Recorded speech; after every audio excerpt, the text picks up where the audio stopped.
नमस्कार, आप देख रहे हैं न्यूज 18 राजस्थान। आपके साथ मैं हूं अभिषेक। बीजेपी ने पंजाब से मिशन 2019 का आगाज कर दिया है, तो कांग्रेस भी चुनावी शंखनाद को तैयार है और राहुल गांधी ने चुनावी शंखनाद के लिए चुना है मरुधरा की धरती को। देखिए रिपोर्ट। मिशन 2019 के लिए कांग्रेस तैयार। अब कर्ज माफी को भुनाएगी कांग्रेस। किसान रैली से राहुल करेंगे चुनावी शंखनाद।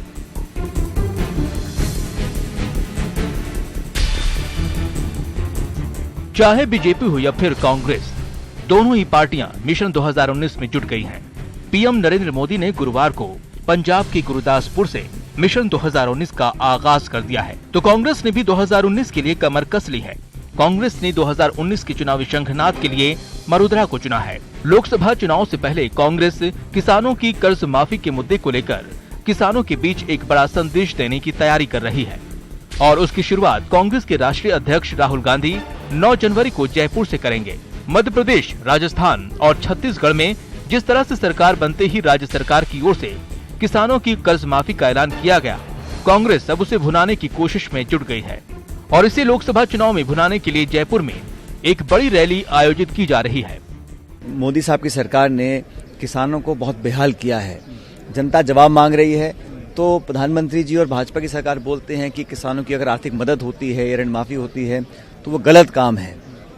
जब यूपी में होता है या महाराष्ट्र में होता है, उनकी सरकार करती है तो बहुत अच्छा लगता है, और जब आपकी सरकार को हम हराते हैं, कांग्रेस का शासन बनता है और कांग्रेस की सरकारें किसान की बेहतरी के लिए कुछ घोषणा करती हैं या ऋण माफी की बात करती हैं, तो उनको पसंद नहीं आता। जयपुर रैली के जरिए राहुल केंद्र सरकार से किसानों की कर्ज माफी की मांग उठाएंगे।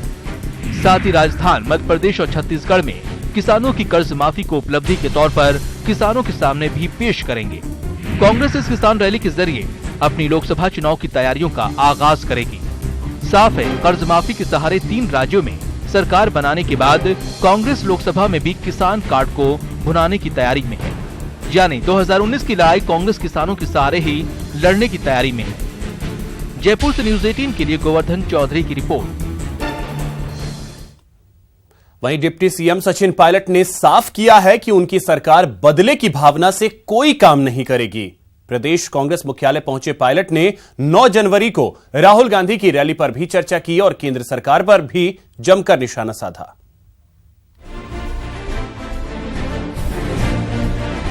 कि हम कभी भी द्वेष की भावना से या बदले की भावना से काम नहीं करेंगे। जो संविधान के तहत है, जो कानून से सही होगा, जनता के हित में होगा, उन कामों को हम करेंगे। हाँ, किसी ने अगर गलत किया है, भ्रष्टाचार किया है, जानबूझ के acts of omission and commission हुए हैं, उस पर तो कानून अपना काम करेगा। डिप्टी सीएम सचिन पायलट का ये बयान इस बात का इशारा है कि कांग्रेस सरकार पिछली सरकार के कई फैसलों की समीक्षा कर सकती है। इससे पहले यूडीएच मंत्री शांति धारीवाल भी राज्य सरकार के पिछले 6 महीनों के फैसले की समीक्षा की बात कह चुके हैं। प्रदेश कांग्रेस मुख्यालय पहुंचे सचिन पायलट ने 9 जनवरी को राहुल गांधी के जयपुर दौरे को लेकर भी चर्चा की और केंद्र सरकार को भी जमकर आड़े हाथों लिया। जयपुर में रैली है और 9 तारीख को रैली है। जैसे मैंने कल कहा था कि ये तीनों राज्यों में राहुल गांधी जी किसान सम्मेलन कर रहे हैं, बड़े बड़े किसान सम्मेलन, और ये देश की राजनीति में जो किसानों को प्राथमिकता कांग्रेस पार्टी के माध्यम से आज मिल रही है, ये उसका प्रतीक है। आने वाले समय में लोकसभा के चुनाव भी आ रहे हैं और भाजपा की सरकार 5 साल में यहाँ से तो अपनी नाकामी की वजह से विदाई हो चुकी है, लेकिन केंद्र की सरकार की विदाई भी तय करनी है और 5 साल में मोदी साहब की सरकार ने किसानों को बहुत बेहाल किया है। वहीं विधानसभा चुनाव में भी भीतरघात के सवाल पर पायलट ने कहा कि प्रमाण मिलने पर जरूरी कार्रवाई की जाएगी। अगर चुनाव में कोई कांग्रेस के विरोध में काम करते हैं या उन्होंने किया है और वो प्रमाण सहित अगर सामने आता है तो निश्चित रूप से पार्टी संज्ञान भी इसका लेगी और अनुशासन के दायरे में अगर वो नहीं आता है और लोगों पर कार्रवाई करने की जरूरत पड़ेगी तो उस काम को भी हम लोग करेंगे। विधानसभा चुनाव में जीत से उत्साहित कांग्रेस की नजर अब लोकसभा चुनाव पर है। ऐसे में बीजेपी को घेरने का कोई मौका कांग्रेस नहीं चूकना चाहती। न्यूज 18 के लिए जयपुर से दीपक व्यास की रिपोर्ट। प्रदेश में 15वीं विधानसभा के गठन के साथ ही अब विधानसभा का सत्र भी 21 जनवरी के आसपास बुलाया जा सकता है। सत्र से पहले प्रोटेम स्पीकर की राजभवन में शपथ होगी, वहीं सदन के अंदर नए सदस्यों को शपथ दिलवाई जाएगी और विधानसभा अध्यक्ष का निर्वाचन होगा। प्रदेश में 15वीं विधानसभा का गठन हो गया है और अब विधायकों के शपथ ग्रहण के साथ ही नए स्पीकर के चुनाव और दूसरे विधायकी कार्यों के लिए 21 जनवरी से पहला सत्र बुलाया जा सकता है। सत्र शुरू होने से पहले राजभवन में राज्यपाल प्रोटेम स्पीकर को शपथ दिलवाएंगे। सदन की परंपराओं के अनुसार सबसे वरिष्ठ विधायकों में से किसी को प्रोटेम स्पीकर बनाया जाएगा। विधानसभा सत्र के पहले दिन सदस्यों को प्रोटेम स्पीकर शपथ दिलवाएंगे, वहीं दूसरे दिन सदन में विधानसभा अध्यक्ष का चुनाव किया जाएगा, जिसको लेकर कई नाम अभी से चर्चा में आ गए हैं, जिनमें पूर्व विधानसभा अध्यक्ष दीपेंद्र सिंह शेखावत, सीपी जोशी, परसराम मोरदिया और भरत सिंह सबसे आगे चल रहे हैं। स्पीकर के चुनाव के बाद कार्य सलाहकार समिति और हाउस कमेटी का गठन होगा और फिर राज्यपाल का अभिभाषण होगा, जिस पर 4 दिनों की बहस होगी और फिर धन्यवाद प्रस्ताव पारित किया जाएगा, जिसके बाद कई विधायकी कार्य होंगे और सदन में आगे के काम तय किए जाएंगे।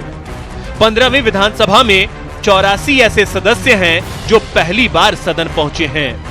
परंपराओं के अनुसार पहला सत्र तो शांतिपूर्ण तरीके से संपन्न होने की उम्मीद है, लेकिन आगे मजबूत विपक्ष से सत्ता पक्ष को कड़ी चुनौती मिलेगी। ऐसे में विधानसभा स्पीकर की भूमिका बेहद खास होने वाली है। न्यूज़ 18 के लिए जयपुर से सुधीर शर्मा की रिपोर्ट। नई सरकार बनते ही प्रदेश का उद्योग विभाग एक्शन में आ गया है। उद्योग मंत्री प्रसादी लाल मीणा कार्यभार संभालते ही सक्रिय हो गए हैं। मंत्री की सक्रियता से उद्योग से संबंधित सभी विभाग हरकत में आ गए हैं। बता दें कि कल उद्योग मंत्री ने विभाग के सभी अधिकारियों की विशेष बैठक बुलाई है। इसमें एसीएस उद्योग सुबोध अग्रवाल, प्रमुख सचिव एमएसएमई आलोक, उद्योग आयुक्त डॉक्टर के पाठक के साथ विभाग और संबंधित संस्थाओं के वरिष्ठ अधिकारी शामिल होंगे। टाइम बाउंड प्रोग्राम बनाकर हम सख्ती से उसका इम्प्लीमेंटेशन करवाएंगे। जो अधिकारी उसमें कहीं कोताही बरतेगा, लापरवाही बरतेगा, उनको हम बख्शेंगे नहीं। हम चाहते हैं यहाँ पर उद्योगों का एक वातावरण बने, यहाँ पर समयबद्ध कितने दिन में ये होना तो वो होना ही होना, इसलिए कहीं ये शिकायत नहीं आए। जो अधिकारी समय में काम करने में चूकेगा उसको तुरंत वहाँ से हटा दिया जाए। वहीं प्रदेश में सरकार बदलने के साथ ही विभिन्न महकमों में फीडबैक लेने के साथ साथ अधिकारी विभागों को दुरुस्त करने में जुट गए हैं। इसी के तहत आज विद्युत भवन में तीनों डिस्कॉम्स में चल रही महत्वपूर्ण योजनाओं की समीक्षा की गई। वहीं ऊर्जा विभाग के प्रमुख शासन सचिव ने वीसी के जरिए प्रदेश भर के अभियंताओं से फीडबैक लिया और योजनाओं को समय पर पूरा करने के निर्देश दिए। तो लोड मैनेजमेंट और पावर सप्लाई मैनेजमेंट सही प्रकार से किया जाए ताकि लोगों को अनवरत हाई क्वालिटी इलेक्ट्रिसिटी मिल सके, खासतौर से एग्रीकल्चर सेक्टर को अनवरत उनको ब्लॉक सप्लाई मिल सके। और जो हमारे पीक लोड आवर्स हैं, जो सुबह 7 से 11 आता है, उसमें बिजली महंगी मिलती है, तो कोशिश की जाए कि जो लोड हम अन्य दिन के 12 से 6 में उसमें शिफ्ट कर सकें ताकि बिजली की व्यवस्था सही प्रकार से बनाई जा सके। दूसरा, हमने एक हमारा जो सौभाग्य स्कीम के तहत रूरल हाउसहोल्ड इलेक्ट्रिफिकेशन का काम चल रहा है, उसके बचे हुए काम को 26 जनवरी तक पूर्ण करने के निर्देश दिए और उसके हम लोग regularly day to day basis पे मॉनिटर करेंगे। प्रदेश के परिवहन मंत्री प्रताप सिंह खाचरियावास ने दफ्तर जाने के लिए हफ्ते में एक दिन सरकारी गाड़ी को छोड़कर साइकिल की सवारी शुरू की है। इस पहल के साथ ही कैबिनेट मंत्री ने अपने सेहत के साथ सियासत को भी साधा है।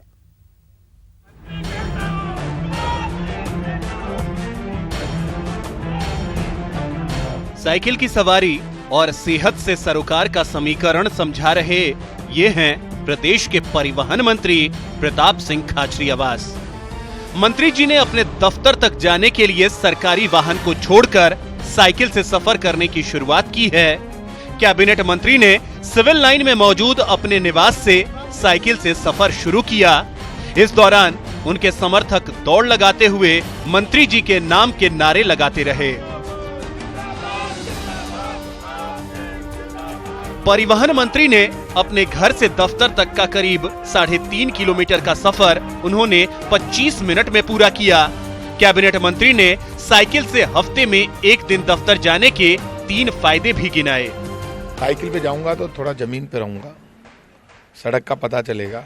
सिर्फ रोज सरकारी गाड़ी में जाऊंगा, गाड़ी में बैठकर जाऊंगा तो मुझे पता नहीं चलेगा। साइकिल से आपका स्वास्थ्य भी ठीक रहता है, साइकिल से दिमाग भी जमीन पर रहता है और अपनी औकात का भी पता चलता है, मेरा शरीर कहाँ पर है, क्या स्थिति है मेरी। तो इसलिए एक दिन साइकिल पर जाकर इतना ही है कि हम बचत कर सकें देश के लिए। परिवहन मंत्री ने साथ ही कहा कि साइकिल की यात्रा कर वो आम जनता को देश के लिए कुछ करने का संदेश देना चाहते हैं।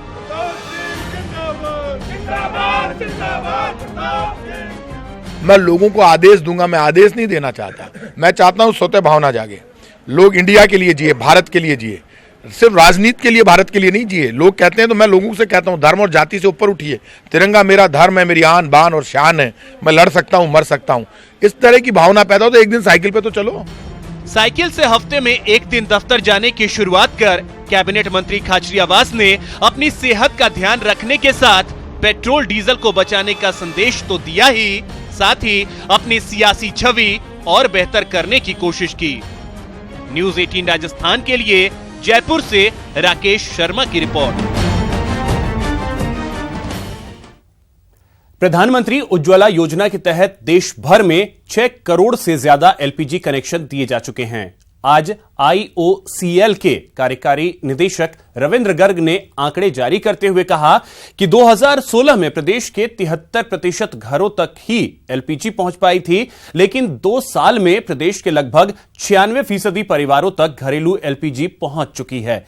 देश के 23 करोड़ 80 लाख उपभोक्ताओं को 96,625 करोड़ रुपए की सब्सिडी वितरित की जा चुकी है, जो गिनीज बुक ऑफ रिकॉर्ड में भी शामिल है।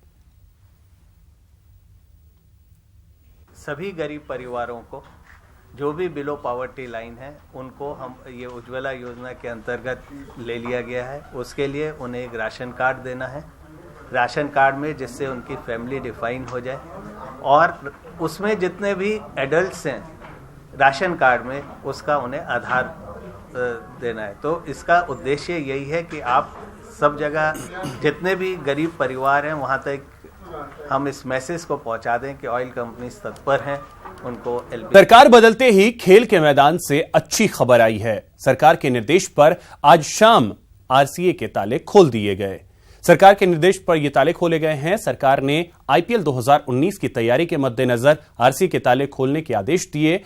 सरकार की तय शर्तों के अनुसार आरसीए को बकाया 1.40 करोड़ रुपए का भुगतान, आरसीए के बकाया बिलों का भुगतान, आरसीए का स्पोर्ट्स काउंसिल के साथ एमओयू, क्रिकेट संघ के बकाया 29 करोड़ रुपए का भुगतान करने सहित अन्य शर्त रखी गई हैं।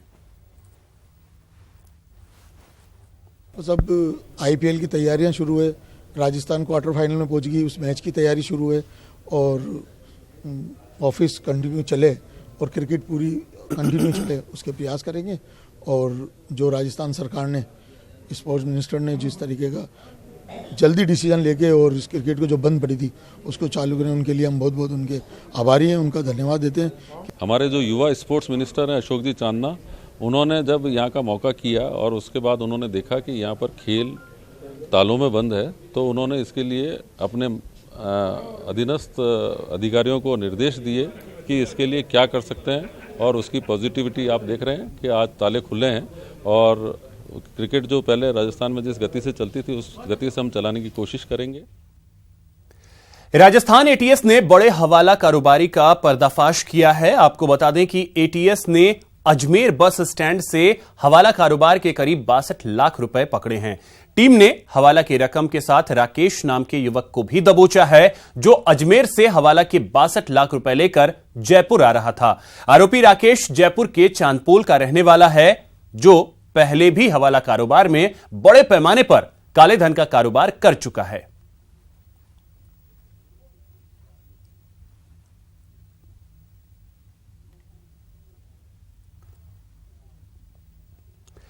जयपुर से दिल दहला देने वाला एक मामला सामने आया है, जहां एक व्यापारी ने खुदकुशी कर ली। दरअसल व्यापारी देवेंद्र ने ड्राई फ्रूट सप्लाई करने की फर्म खोली थी और उसने metro cash and carry India company को 3 करोड़ से ज्यादा का माल सप्लाई किया था, लेकिन कंपनी ने भाव में गिरावट आने पर उसका पूरा भुगतान नहीं किया, जिसके चलते देवेंद्र तनाव में था और पूरे मामले का खुलासा शव के पास मिले सुसाइड नोट से हुआ है। फिलहाल पुलिस केस दर्ज कर मामले की जांच में जुटी है। एक सेक्टर 6 सहयोग अपार्टमेंट में एक व्यापारी थे देवेंद्र कुमार माहेश्वरी। कल उसके संबंध में रिपोर्ट प्राप्त हुई कि रात को उसकी डेथ होगी और जो डेड बॉडी है वो दाना सिंह हॉस्पिटल में रखी है। उसके भाई की तरफ से, कृष्ण कुमार की तरफ से रिपोर्ट दी गई थी और वो उसमें रिपोर्ट में अंकित था कि उसकी जो मौत है कोई संदिग्ध अवस्था में हुई है, तो उस आधार पर मर्ग दर्ज की गई। 8 जनवरी को श्रम संगठन की ओर से देशव्यापी हड़ताल का ऐलान किया गया है। इस हड़ताल में रिजर्व बैंक रीजनल कार्यालय के कर्मचारी और वर्कर भी शामिल होंगे। इसके कारण आरबीआई रीजनल कार्यालय में करेंसी काउंटर भी बंद रहेंगे, जिससे करेंसी वितरण का काम ठप रहेगा। वहीं बीमा कंपनियों के कर्मचारियों ने भी इस हड़ताल में शामिल होने के पहले ही घोषणा कर दी है। व्यावसायिक बैंकों के कर्मचारी भी 8 जनवरी को हड़ताल पर रहेंगे। ऑप्शन खोलना और इसके अलावा जो 2012 के बाद में जो अधिकारी और कर्मचारी आए हैं उनका सीपीएफ शुरू करना, ये 3 मुद्दे पहले से थे। लेकिन अब रिजर्व बैंक में क्या हो रहा है, न केवल रिजर्व बैंक में बल्कि पूरी बैंकिंग इंडस्ट्री में क्या हो रहा है कि सारा काम ठेका प्रथा पर आउटसोर्सिंग किया जा रहा है। बाहर के लोगों को यहाँ एंट्रेंस दिया जा रहा है, जिसके कारण से नई भर्ती प्रभावित हो रही है पूरी तरह से। बड़ी डिमांड हमारी ये है कि हमारे 57-58 वर्ष के लोग हो चुके हैं और उनको बैंक के द्वारा प्रेशर डाल के, दबाव डाल के वो लोग कार्य करवा रहे हैं। 12 या 14 कर्मचारी हैं जो सुरक्षा प्रहरी अभी रेगुलर हमारे हैं। उसके अलावा आप देखेंगे परिसर के बाहर और अंदर प्राइवेट कर्मचारी लगे हुए हैं जो 5-5, 6-6 हजार रुपए में ठेके पे काम कर रहे हैं। उनके हाथों में रिजर्व बैंक की वित्तीय संस्था की एक सुरक्षा उनके हाथों में दी गई है। पिंक सिटी जयपुर में 7 से 13 जनवरी तक AU bank SMS gold watch polo tournament खेला जाएगा। 8 गोल का ये टूर्नामेंट राजस्थान पोलो क्लब मैदान में आयोजित हो रहा है। आपको बता दें, एयू बैंक खेलों को बढ़ावा देने की कोशिश में पहली बार इसे पोलो खेल से जोड़ा जा रहा है। टूर्नामेंट में AU bank Jaipur polo team के कप्तान जयपुर के पूर्व राज परिवार सदस्य सवाई पद्मनाभ सिंह होंगे।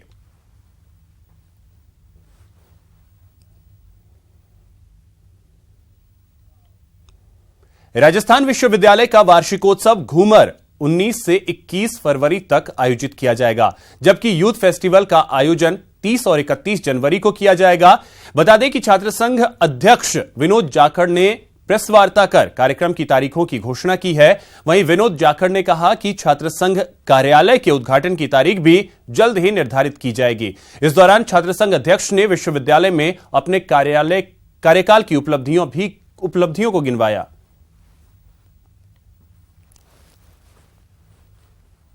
फिलहाल इस बुलेटिन में इतना ही। नमस्कार।